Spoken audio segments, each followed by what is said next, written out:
Thank you, Jaden. Good morning, everybody. Morning. Good morning. All right. Good morning, everybody else. Good morning. And then good morning to everybody else. Good morning. All right. Good to see you guys, too. We're going to be in the book of Numbers. And if you need a Bible to follow along, please raise your hand. And we'll get you a Bible that you can use. Can we? Yeah. I think just one or two. Anybody else need a Bible? Be able to follow along? Okay. We are going to, here's where we're going to be this morning in the book of Numbers, not in Leviticus, but in the book of Numbers. We are going to take a very, very, very fast look at Numbers chapter 28 and 29. It's going to go super quick, okay? So if you're a note taker and you want to take some notes, I won't even have those up there because I'm just going to throw some things out at you and then we'll keep moving. We are essentially going to be skipping over chapter 28 and 29. Why in the world would we do that? You will see why in just a moment. But then we will slow down a little bit at Numbers chapter 30, just a little bit, but really our main focus will be chapter 31 this morning. And so we'll cover quite a bit, but really you'll see, we'll move through those first few chapters very, very quickly. Chapter 31 will slow down and see some incredible things happening in 31 and some puzzling things, some things that are going to cause us to question, which is okay. And we'll work our way through that, okay? Numbers chapter, let me throw these out at you real quick before we get to Numbers chapter 30. Numbers chapter 28 and 29. Here's why we're going over those so quickly is because these are the group of people that God and Moses are speaking to at this time in chapter 28 and 29, where we're at. Let me make an adjustment real quick here because I forgot to do this. The people are an entirely new group, okay? But chapter 28 and 29, we've already actually studied before, okay? We've already covered all of these laws. So why are they repeating them? Well, because it's a new group. Because basically all of their parents and grandparents have passed away, and now it's this younger generation that has grown up. And so what God is doing is, He is reminding them of what He had told their parents and grandparents many years before, okay? So, why are we skipping over it? Here's why. Because we have already gone through these laws before. And so I'm going to tell you where they're at if you want to go back and look at them in some detail on your own, or even better, if you weren't here when we did study those, you can actually go back and find our YouTube and go back and find those chapters, and you can work through those on your own if you would like to do that. Okay, so in Numbers chapter 28, and beginning at verse 1, again, I'm going to just throw these out real quick. Verse 1 down to verse 15, we covered that in Exodus 29. Exodus 29. So we taught through Genesis, through Exodus, Leviticus, now we're in Numbers. So we covered that in Exodus chapter 29. Okay? Beginning at verse 16 on down is Leviticus 23. So if you go, well, you know what, I'd really like to see what that's all about, then you can go back and find that study and listen to that, and where we covered all of those in detail. Chapter 29, see how fast that was? Numbers chapter 29, same thing, Leviticus 23 still, and in fact it's Leviticus 23 all the way down to the bottom of the entire chapter. So you can go back and find those if that's something that you want to do, and go through all of those laws and see what that's all about. But again, it's God reminding or I guess reestablishing those with a younger generation. Okay? No, it's not any different than you and I. There are laws that your parents or grandparents lived by when they were or years ago, and many of those laws are still intact, or they're still being used, and so now you need to be reminded of those things. Okay, it's like taking many of you are doing driving school or driving lessons, and your grandparents or parents had to abide by these rules when they were driving, and now you're being told about the same rules. Now, many of the rules have changed. None of these rules have changed that we're reading about, but when you're driving, you know they've changed, but many of them are still the same, and they tell it to a new generation. So same type of thing, okay? Now, Numbers chapter 30, we will slow down just a little bit. This is a chapter on vows. Now, we have looked at vows before, but those vows, it had to do with giving offerings. And when you make a vow, you got to bring this kind of an offering. Or you make these kind of vows, you got to bring these kinds of offerings. This is a little bit different here because in verses 1 through 4, verses 1 and 2 has to do with men making vows. And then there was a different standard for women, beginning at verse 3 on down to the bottom. Okay, so verses 1 and 2 is about the guys making vows, and then there was a different standard in verses 3 all the way down to the bottom. Now, let me just tell you where's it at? Numbers chapter 30, verses 1 and 2 is for the men. Verses 3, 4, and 5 are for the women who are single and still living at home with a father. Okay, and I'm going to explain these to you. In verses 6 through 8 is still for women who are married. Okay? And then in verse 9 on down to the bottom of the chapter is for women who are single because they are a widow or they've been divorced. Okay? Now, something that you and I want to remember is this. Sometimes people in modern day now will, and even some Christians will go back to the Old Testament, all of these laws, and they'll say, hey, we need to follow all of those laws still, and we need to make sure that we're living by all of those. Well, these laws were given to the Jewish people out in the wilderness as they're wandering and getting ready to go into the promised land. That's what they're doing. They're getting ready to go into this land that God promised them. And so God is reminding them of all these laws they need to live by. And then here, he's giving a little more detail about vows. Okay? Now, do these still apply to us today? No. For you and I, we're not Jews. God didn't give us these things directly. So then someone might ask, well, then why in the world we even bother to look at them or study them? It is because through these laws, we get to see God's heart. Okay? We get to see what God desires. What is he like? What does he love? What does he want from his people? So with that in mind, let me sum this up for you real quickly before we move to chapter 31 and slow it down.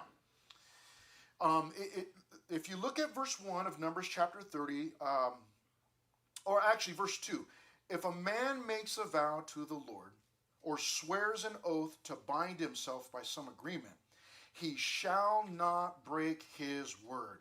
He shall do according to all that proceeds out of his mouth. Now, generally speaking, that sums up the idea of vows. Vows of promise. And back then, to this specific group of people, God says, listen, if you make a vow, you better make sure that you fulfill it. Do not go back on your word. Okay? What does that say to us? It says the same thing. We may not be, this law may not apply to us in all of its detail, but let me tell you, generally speaking, what's going on here. God says, if you're going to make a promise, or let me just say this to simplify it, keep your word. If you say you're going to do something, do it. Why? Because if I don't, I'll be breaking the law and God will kill me? No. He's going to punish me? No. Because obviously that's something that is pleasing to God. That's why he was telling his people that. Listen, if you make a vow, you better make sure you keep it. For these people, there was a penalty. For us, we understand God, when we give our word, hey, we need to keep our word. Okay? You probably hear your mom or dad say it, or maybe even your grandpa, in my day, when we said something, we followed through, we did, and you go, okay, I've already heard all that stuff. But there's some truth to that. This is something that God desires, that when we give our word, we say we're going to do something, we do it. unless I'm sick or, get in an accident. I remember when my kids were very little. And, I tell them, hey, listen, on Saturday we're going to Disneyland, And Friday night, the family van, I used to have a minivan, family van blew up. They didn't care on Saturday morning if the family van blew up and started on fire on the freeway. It was like, but you were there. We barely escaped with our lives. Yeah, but you said we were going. How are we supposed to get there? You want to walk? What do you want to do, kid? So it's important. It wasn't ever that drastic, but there were times when something like that came up. Something came up, and my kids were like, "No," they didn't understand in their minds. They were young. They didn't understand. Like, "No, you said we were going to do this. I know I said that, but here's what happened." And but generally speaking, the idea is that when we say we're going to do something, stick to it. Do it. It's pleasing to the Lord. It's pleasing to the Lord, okay? Don't just, slough it off like, oh, it's not a big deal, whatever, who cares, Nobody's counting on me. No, you give somebody your word, stick to it. Now, why are there two different standards for men and one for women, okay? Well, and then even for the women, it depended on whether you were a young lady still living at home with your father, whether you were married, obviously had a husband, or whether you were single and widowed or divorced, okay? The ladies, now, when you first hear this, it's going to sound like, oh, wait a minute, that sounds sexist, or, that's anti-female or whatever, okay? But I'm going to share some real good news with you. For the women that were single and had a father, still living at home, okay? The young lady makes a vow. If her dad overrules that, he could overrule that. He could say, no. That is not, we're not doing that. Then what would happen is God would say, okay, your father overruled your vow, so you are no longer, if you break your vow, you're no longer guilty for it, okay? Same thing if she was married and had a husband. If she made a vow, but the husband said, no, he hears that vow and says, no, that's not a good thing, you cannot keep that vow, then God would free her from that vow. Same type of thing if she was single because of being widowed or divorced. Even if her husband that she was married to, if she made a vow and the husband that she had at the time overruled it and said, no, that's not a good thing, even though now she's widowed or divorced, then she no longer is responsible for that vow. It does a couple of things. I think, for me, I think the ladies got a better deal here. It's like, yeah, but the men are telling us what to do. I know, but if your dad or your husband says, no, that's not a good thing, then you're free from your vow. It's like, yeah, oh, great, okay, I'm free from the vow. Okay, for the dudes, verses 1 and 2, God's like, you say something, man, you better do it. I don't know. That's for me. It's like, I'd rather have the ladies' deal. Can we swap or switch? But also, it did not establish, but it gave, what's the word I'm looking for? I guess more, I don't know if credentials is the right word, but it did, again, just remind the men and the women that God has an order in the family, and that if you're not married, then the dad he's the head. He's the one that's in charge. He's the leader. And if you were married, then you had a husband who was ultimately the leader, okay? And we can go into that and say, well, then they would be mistreated and all of those things, but that's not what God wanted. God didn't want the women to, be held down or under the husband's thumb or their dad's thumb, but that's how God had established the leadership, okay? All right, we're going to move on to chapter 31. Everybody's okay? No questions? Great. Okay. Numbers chapter 31. Vengeance on the Midianites. We've heard about the Midianites before. Okay? If you don't remember, you're going to be reminded. There are three main divisions. And that O up there in the word offerings is driving me crazy, Zach. Because it's not an alliteration. Oh, it's just killing me. It's up there just looking at me right now. Destroying the Midianites, dividing the plunder, and then this offering for the Lord. That is just sticking out like a sore thumb. Does that bother anybody else? Yes. Does it? Okay, yeah. He's like, what? What? Whoa, wait, oh, what's going on? Yeah. Okay. All right. Here's what we're doing. Destroying the Midianites. Let's look at this, verses 1 through 24. There is a lot here. Sorry, but, you don't have to read. I do. Verses 1 and 2, we see the Lord spoke to Moses. Here's what he said. Verse 2. Take vengeance on the Midianites for the children of Israel, after you shall be gathered to your people. Well, he's talking to Moses. And if you have been here over the last, for the last study, you know that God told Moses, hey, you're getting ready to die. I'm getting ready to, basically God's saying, I'm getting ready to take your life. But he tells him, I want you to do one more thing. I want you to take vengeance on the Midianites. Now, does anybody remember who the Midianites are, or what they did? Why God would want vengeance on the Midianites? Anybody? Okay, that's good.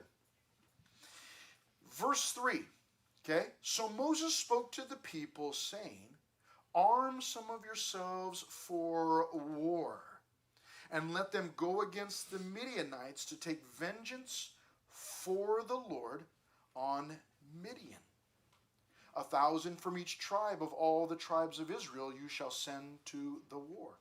So there were recruited from the divisions of Israel 1,000 from each tribe. That meant 12,000 soldiers. Okay? So calling the soldiers and destroying the Midianites, first thing was calling the soldiers. The next thing in verses 6 on down to verse 11 is so very wholesome for a Sunday morning. Killing the Midianites. Okay? Guys are going to love this. Like, oh, killing, all right. Then Moses sent them to the war in verse 6. 1,000 from each tribe. He sent them to the war with Phinehas, the son of Eleazar, the priest, with the holy articles and the signal trumpets in his hands. This is pretty incredible. They're sending out the soldiers, and they're sending them with this priest, Phinehas, and they're also taking the holy articles and trumpets. Okay? Now, what holy articles? Does anybody want to take a wild guess? Anybody feeling daring this morning? And you're feeling like, you know what? I'm kind of crazy this morning, and I'm just going to guess as to what these articles are. Anybody want to know what these holy articles are? Yes? Is that a hand raised back there? Yeah? What do you think? The what? That's a good guess. Not quite. They had something else. Anybody? Yes, sir. Not a type of weapon, but good guess. Thank you very much for guessing. Being daring, guessing, throwing it out there. Isn't this crazy? Guessing. All right. Anybody else? Anybody? Any last second? All right. Here goes. Going once, going twice. The holy articles are referring to the items that they had from the tabernacle. It's like, what? Like, you're telling me they're going out to war, they're going to take the lampstand? Like, what is that all about? What are they taking with them? And we're not giving specifics there, but those are the only holy articles they have. Okay? And so they're taking these things with them. In other words, they're taking these as a representation of God. These holy articles and trumpets. They're taking trumpets in their hands. Now, I like that part because I like music.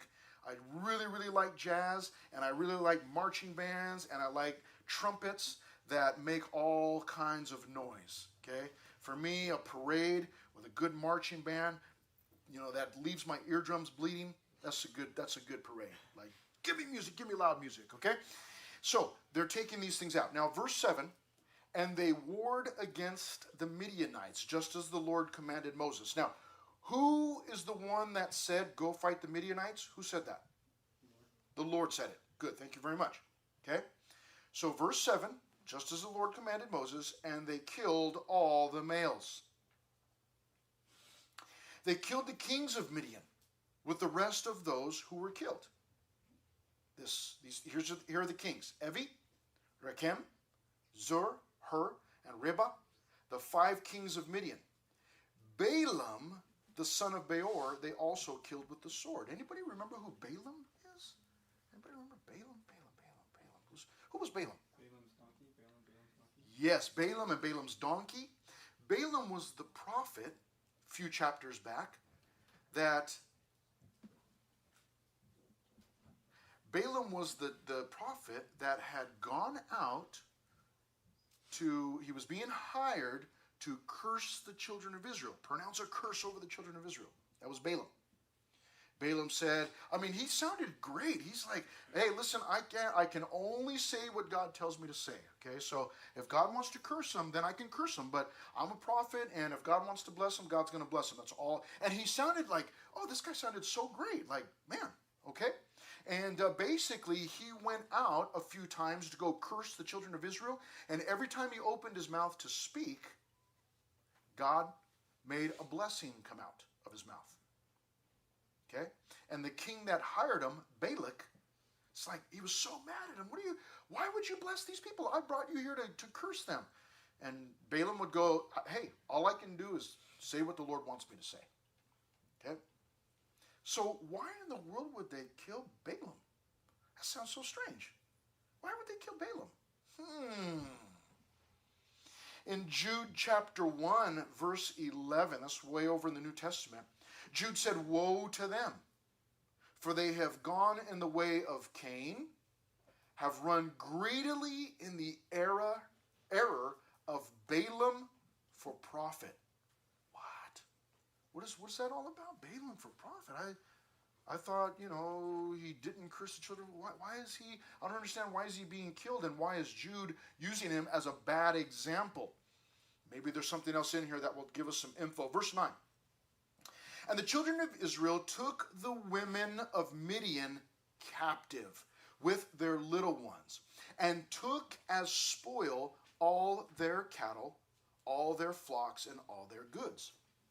They also burned with fire all the cities where they dwelt, and all their forts. And they took all the spoil, and my New King James Version says, all the spoil and all the booty of man and beast. Okay, you probably heard that in some pirate movies, oh, the booty, bring the booty.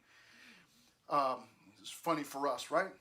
Verse 12, okay, so you have calling the soldiers, killing the Midianites. Here is the difficult part of this passage, completing the task. Well, why is that? Why is that hard? You'll see, verse 12. Then they brought the captives, the booty, and the spoil to Moses, to Eleazar the priest, and to the congregation of the children of Israel, to the camp in the plains of Moab. That's where they were camped out, by the Jordan across from Jericho. And Moses, Eleazar the priest, and all the leaders of the congregation went to meet them outside the camp. But Moses was angry with the officers of the army, with the captains over thousands and captains over hundreds who had come from the battle. Why was he angry? And Moses said to them, have you kept all the women alive? Moses is mad because they didn't kill the women. Everybody okay with that? Okay, I thought you were going to have a bigger problem with this. Okay, don't worry, it gets worse. Have you kept all the women alive? Verse 16, look. These women caused the children of Israel, through the counsel of Balaam, to trespass against the Lord in the incident of Peor, and there was a plague among the congregation of the Lord. So now we get some more detail that we didn't get in the original story of Balaam. So it turns out that Balaam, though he couldn't curse the children of Israel, he gave some sort of counsel to the king. The king listened to his counsel, and the Midianites went and they affected and infected the Israelites. What happened was that Balaam couldn't curse the children of Israel. He was up on these hills, and he's trying to curse the children of Israel. It's not working because God just keeps pronouncing blessing through Balaam. So Balaam instead tells Balak, hey, look, nothing I can do about it, okay? Every time I open up my mouth, God makes a blessing come out. He says, but here's what you're going to do. Gather up all your women, okay? Send your women down into the camp to hook up with all the guys, okay? And so all of the women went down and hooked up with all of the guys. They began to have sex. And then what happened was the women were able to persuade the men. Okay, men can be easily persuaded. okay, persuaded to worship the gods of the Midianites. And then what happened was, we were told that there was a plague on the people, and it wasn't clear to me whether there was an actual, like a sickness, or at one point Moses had told everybody in the Israelites, hey, take your sword, go through the camp, walk from one end to the other, and kill all the men that are worshiping other gods. We got to get rid of them, wipe them out. Okay? And so it says in verse 16, through the counsel of Balaam, and then at the end, look at this, and there was a plague among the congregation of the Lord. So evidently these Midianite women, Moses is reminding them, he's reminding all of the guys, listen, these same women are the ones that drew our people away. They infected all of our people. Because of them, thousands of our people died, and you are keeping them alive? What are you thinking? And so in verse 17, now therefore, kill every male among the little ones. What? And kill every woman who has known a man intimately. So the only people that were surviving that war were women of different ages that had not been with a man. They were not married. They have not been with a man. Okay? Only the virgin women of all ages they had mercy on. What is this all about? Okay, now listen. As your pastor, okay, there's a lot of things that I'm responsible for doing. Okay, the main thing is to be able to teach you the Bible, to explain things and explain some of these seemingly crazy things like this. And we're going to talk about this a little bit. But one of the other things that I'm responsible for doing is to help you, trying to help you think through some of these issues. I don't want to just tell you that, hey, here's how you need to think, that's it, move on without an explanation. What I'm trying to do is help you think through some of these issues. I guarantee you, as you continue to follow the Lord, at some point, somebody's going to say, oh yeah, well what about that story in Numbers when God told Moses and all the people to kill all the women and the children? What about that, huh? I thought you said that your God was a God of love. What about that? So when I read through this, I was thinking, man, this is like, like, do I really need to go teach this on Sunday? Like, okay, what's going on here? So what we're doing is we're thinking through this because we have some questions, right? Number one, here's the thing. Here's the first question I have. Is Moses told them to do this, but was God for this? My assumption, and it is an assumption, is that God was behind what Moses is telling. Moses is telling them, you need to kill all of these women and all of the boys, all of the male boys, all ages. Kill them all. My assumption is that God is behind it because God doesn't stop Moses.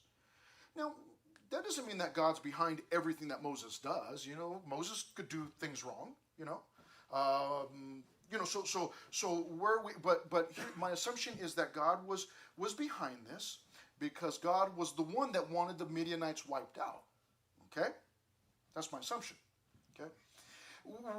I think in our minds, at least in my human little pea brain, my first thought when hearing this is, no, this is not good.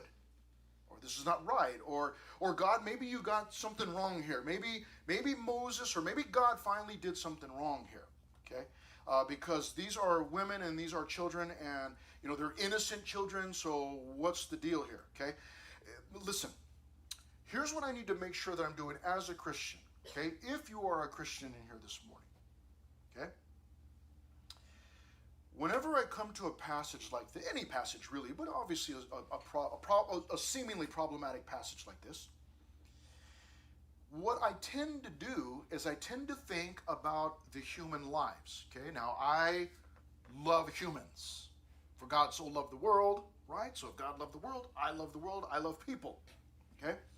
But what I can tend to do automatically is I can place higher value on those human lives than I do on God's authority or on God.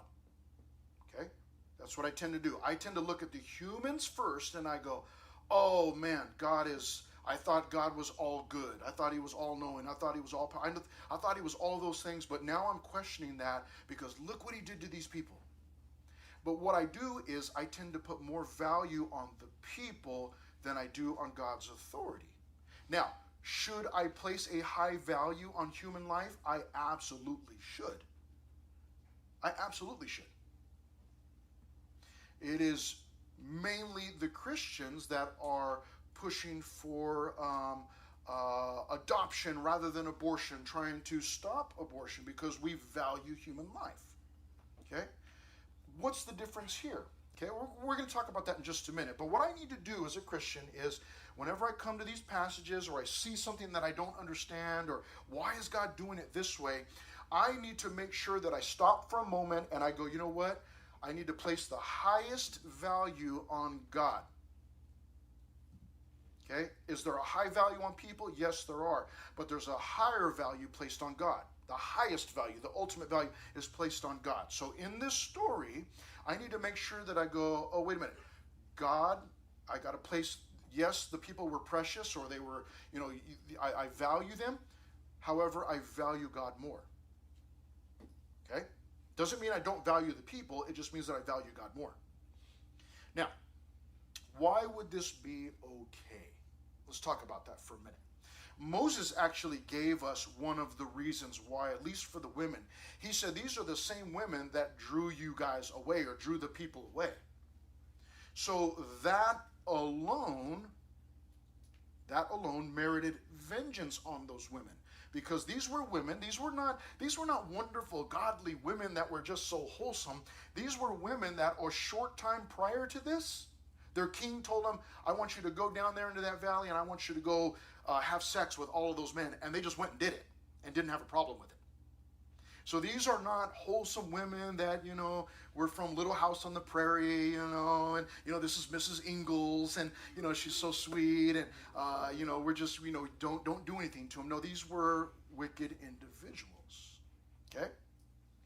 So we might understand that. We might still have an issue, but we might understand that and go, well, okay, I get it. They're adults, but why the little boys? Because he said to them, kill every male among the little ones. Why would he do that? Okay? Listen.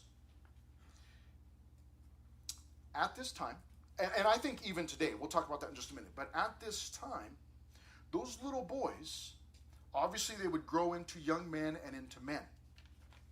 And it would be expected of them, they would be required by their own people as they got older to take vengeance on the Israelites. Okay? So to prevent that from happening, God says you need to take their lives now. They cannot be allowed to grow older, hatred in their heart, and come after you guys and cause even more problems. Now, there were other people that Israel, we'll see it later on. There were other people, groups, that Israel was supposed to wipe out, and they didn't. Okay? And they ended up later on causing more problems for the Israelites. So that's why God is telling them here, you need to get rid of all of the little boys. Is it harsh? It's absolutely harsh. Is it one of the horrors of war? It obviously is. Is this always right? No. But in this instance, because I'm placing more value on God and what God being all-knowing in His authority, then this becomes a necessity here for those people. Okay? For those people. If these little boys are not killed, then they grow up and they continue to be filled with hatred for the Israelites. The last thing is this. I thought that God was a God of love. He is. How could He possibly do that? Here's how. Because He loves His people. And knowing that these people are going to later on come and attack for the second time his people that he loves so dearly, he decides these people need to be eliminated over here because I love these people so much. And so, I believe, even though it's Moses saying this, my assumption, and again it's my assumption, is that God was behind this and saying we got to get rid of the Midianites. Also remember this. What did Israel do to the Midianites? Nothing. They were traveling through, trying to get to the promised land. And the Midianites came and attacked them. And they didn't come at them with war and killing them and whatever else. They came at them with ladies who were used for sex, and they drew the men away so that the men ended up being punished by God. So it wasn't the Israelites that initiated this, but God is trying to put an end to it. Okay? Now, David Guzik, a Bible teacher that I happen to love, says this was harsh, but done with the understanding that in that ancient culture the boys would have grown into men with the solemn responsibility to avenge their father's death and to perpetuate Midianite culture, which in itself was anti-God. When he says, kill every woman who has known a man intimately, Christians are often tripped up by things that were a threat, but they did not see them as a threat.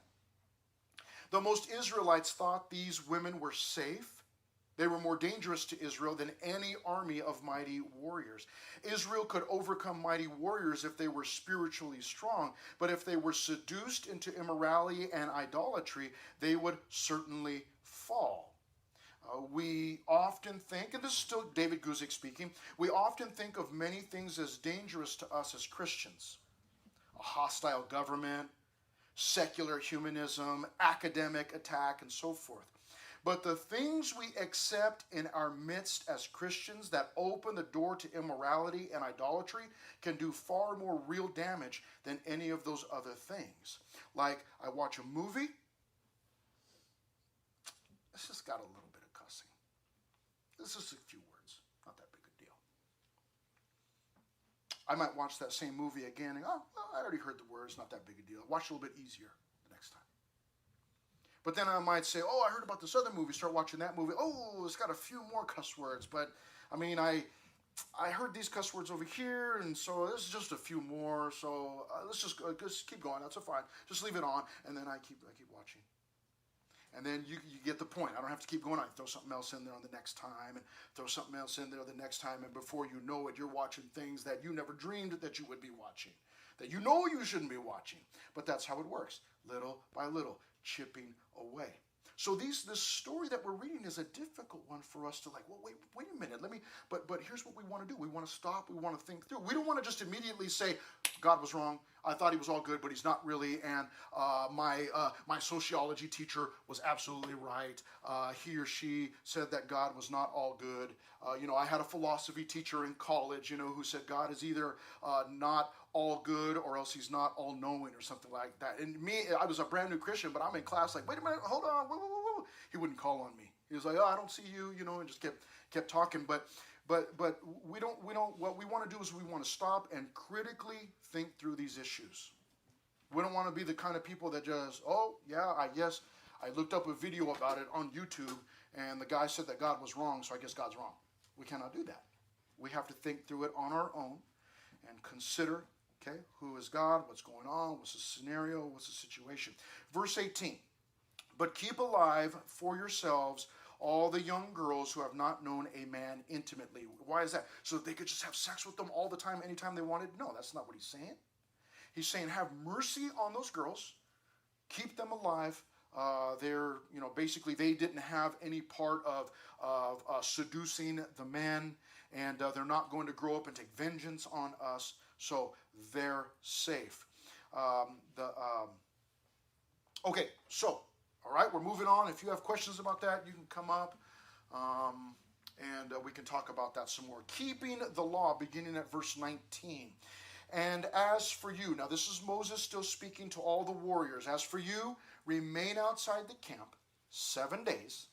Whoever has killed any person and whoever has touched any slain, purify yourselves and your captives on the 3rd day and on the 7th day. Now, we're going to skip over this section. I'll tell you why. Because we covered laws of purification back in Numbers chapter 19. Numbers chapter 19. But just so you know, anything that had come into contact with the Midianites, or if they had come into contact with a dead body, blood, those types of things, anything that had come into contact with the Midianites and the spoil that was taken from them had to be purified. Then it could be used. This is a valid principle for us to observe when Christians want to take things or plunder things, in a sense, from the world and use them for, the gospel, music, media, other types of things. Some of these things cannot be cleansed by the Lord, and they just have to, be thrown out. You are not going to, you're not going to be able to take, premarital sex, and use that as something for the Lord. That's something that's just gone. Just got to throw that out. Okay. But there are some things, again, music or music styles, those types of things can be used to glorify the Lord, but they need to be, in a sense, purified or cleansed. Other things can be cleansed and may be used by the people of God for the glory of God. Now, verse 25, we have dividing the plunder. This is 25 through 47. Now the Lord spoke to Moses, saying, count up the plunder that was taken, of man and beast, you and Eleazar the priest, and the chief fathers of the congregation. Okay? In verse 27, we find out that there are 2 parts of the plunder. Okay? There are some for the soldiers and some for the supporters. So the soldiers came back, man, they had backpacks, full of stuff, and they were carrying wagons with, full of goods and all these types of things. And God says, hey, make sure that they split that stuff up. They get some of it, and their families back home get some of it.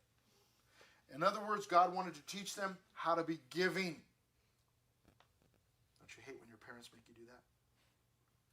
You got some, like canister of cookies for Christmas that somebody gave you. And they're like, hey, your little brother or little sister, like, can I have a cookie? No, get out of here. Those grimy little hands.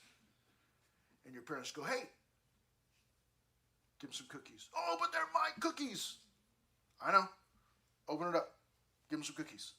Okay? And you go, oh, man, those are my cookies. But what's happening is you're learning how to be giving. Same type of thing. Their dad, their heavenly Father, is telling them, no, you can't just hoard all that stuff for yourself. You got to give the things away. Okay? Beginning at verse 28, they're told to give a tribute. Did that come up there? There it is right there. They're told to give a tribute. Verse 28, and levy a tribute for the Lord on the men of war who went out to battle. 1 of every 500 of the persons, the cattle, the donkeys, the sheep. So verse 30, and from the children of Israel's half, you shall take 1 of every 50. So the warriors had to give something to the Lord, but also the supporters who stayed home, the families, they got some of the booty. They had to give a portion of that to the Lord also. Beginning at verse 32, you have all of the totals. We don't need to read through all of those numbers. It just gives us totals of, all the things that they came home with. It was good for their history, for their record, so that they had it. So verse 48, finally, okay, offering for the Lord. Then the officers who were, this is incredible. Then the officers, verse 48, who were over thousands of the army, the captains of thousands and captains of hundreds, came near to Moses. And they said to Moses, your servants, talking about themselves. These are people that have gone to war. They said, your servants have taken a count of the men of war who are under our command, and not a man of us is missing. What do you mean by that? It means that 12,000 people went out to go to war, 12,000 returned. not even one warrior lost his life. Not even one. You go, that's, come on, that's impossible. Yes, it would be, except that God was with them. Incredible. As long as they did what God was telling them to do, they would go out and come back safely. They'd go out and they would return. Okay?